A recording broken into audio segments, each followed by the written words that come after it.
lebih dari hampir 80 tahun hidup dan belajar dengan Al-Quran, tapi tidak pernah sekalipun merasa dirinya tahu segala. Nggak pernah merasa jadi ahli pemegang kunci surga yang bisa dengan gampang bilang, lu masuk neraka, lu masuk surga gitu. Nggak pernah tuh menghakimi orang. Sampai sekarang nggak mau dicium tangannya kecuali sama anak dan cucunya. Nggak mau dipanggil Habib di tengah situasi yang sekarang lagi inflasi Habib. Kayaknya bagian ini viral nanti. Biarin aja.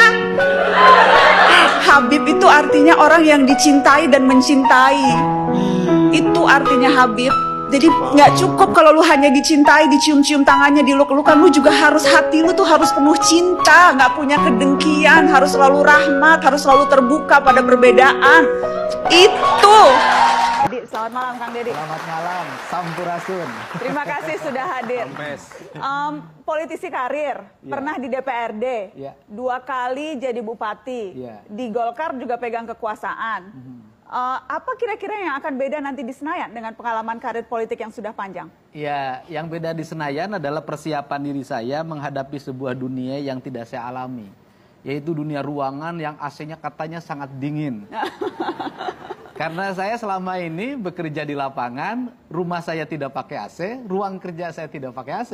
Dan saya orang yang sangat anti terhadap sesuatu yang dibuat-buat. Jadi seneng yang alami. Jadi hal yang saya siapin hari ini adalah menyiapkan mental saya menghadapi serbuan angin yang tidak bisa saya tolak pakai apapun. Itu angin. Mental dan mantel. Mental dan mantel, kata Kade. Tapi saatnya disponsorin Pak Irwan Hidayat kayaknya ini. Tapi yang jelas pertarungan elitnya juga akan lebih kencang dong? Atau sudah biasa juga itu? Ya kita kan kalau persoalan bertarung, berargumentasi, kemudian membangun gagasan-gagasan tentang Indonesia, itu sudah biasa kita. Kemudian bergaul dengan dunia politisi kan dunia kita dalam keseharian. Bergaul dengan masyarakat juga dunia kita dalam keseharian. Nah, yang paling harus kita siapkan adalah mentality. Mentality kita untuk gagasan-gagasan kita ditolak orang, didebat orang dalam setiap saat. Karena selama ini kan jadi kepala daerah, gagasannya selalu diterima, pikiran-pikirannya oleh para pegawainya. Walaupun gagasan saya sering diserang oleh orang-orang yang tidak suka dengan pikiran dan gagasan saya yang terlalu original kesundaan. Yang jelas kalau eksekutif memang ya eksekutor melakukan, legislatif itu hanya satu di antara 575 yang lain. Jadi akan memang posisinya akan jauh berbeda. Ya, saya sudah membuat rancangan untuk itu karena saya orang pekerja. Saya biasa bangun pagi jam 4:30, jam 5 udah naik sepeda, kemudian ngecek yang nyapu di jalan, kemudian keliling ke dapur-dapur rumah rakyat miskin, kemudian setelah itu.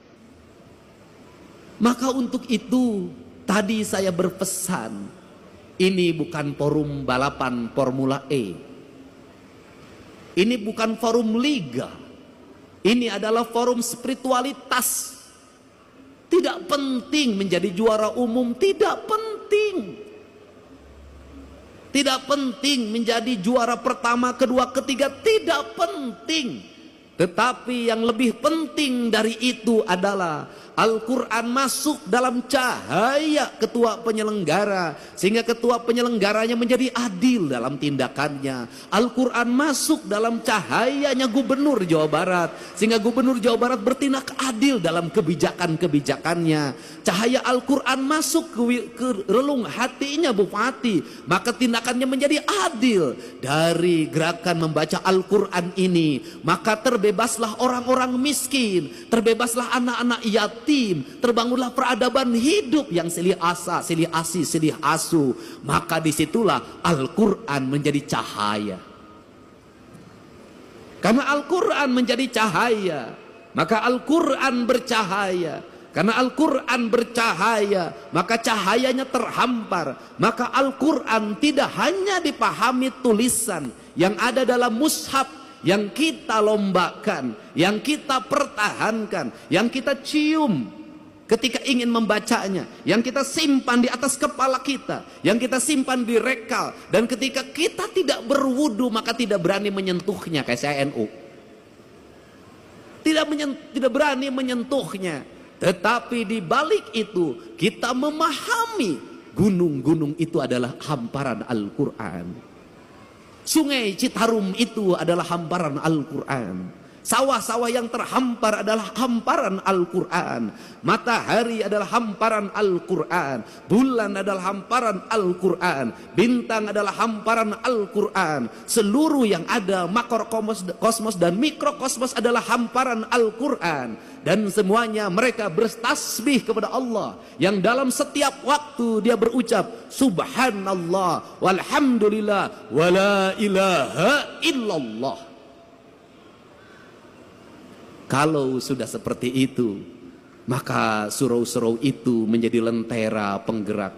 Kalau sudah seperti itu, maka kita adalah manusia yang paling bersyukur. Kenapa? Kita manusia yang paling bersyukur. Al-Quran diturunkan di Jazirah Arabia, di tanah yang tandus dan kering.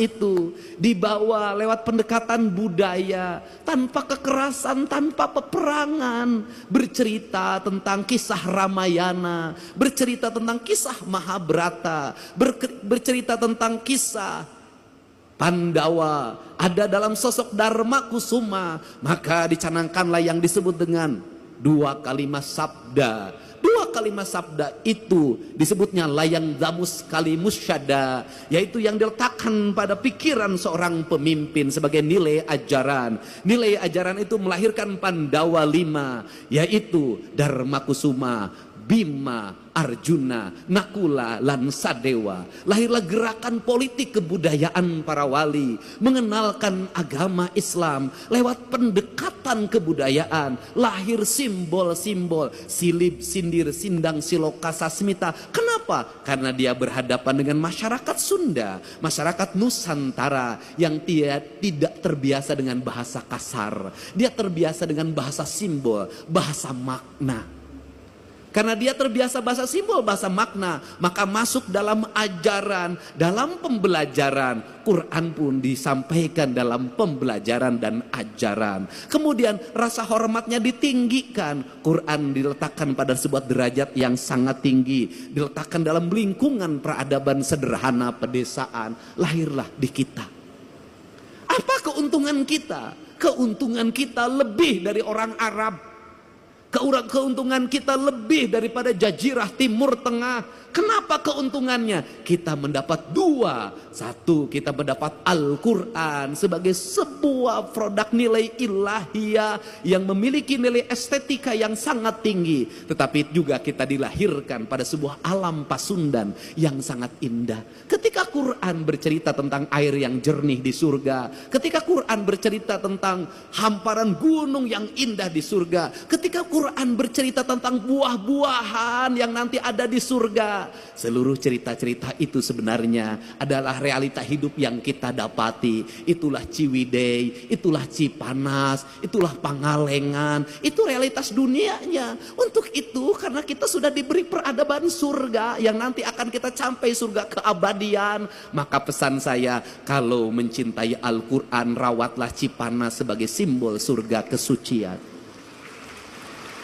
Rawatlah Ciwidey, rawatlah Pangalengan, rawatlah gunung-gunung itu yang melahirkan air yang mengalir, bak sepenggal tanah yang diturunkan dari surga. Rawatlah pohon-pohon itu, karena itu adalah alam yang digambarkan oleh Allah dalam Al-Quran.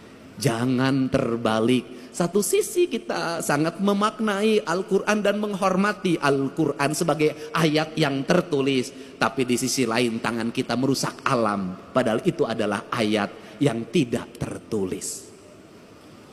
Jadi saya tidak mau lagi dengar ke depan. Mudah-mudahan saya akan berusaha dengar Cipanas, berubah pikirannya menjadi jelek. Dengar Ciwidey, berubah pikirannya menjadi jelek. Dengar Pangalengan, berubahlah pikiran menjadi jelek.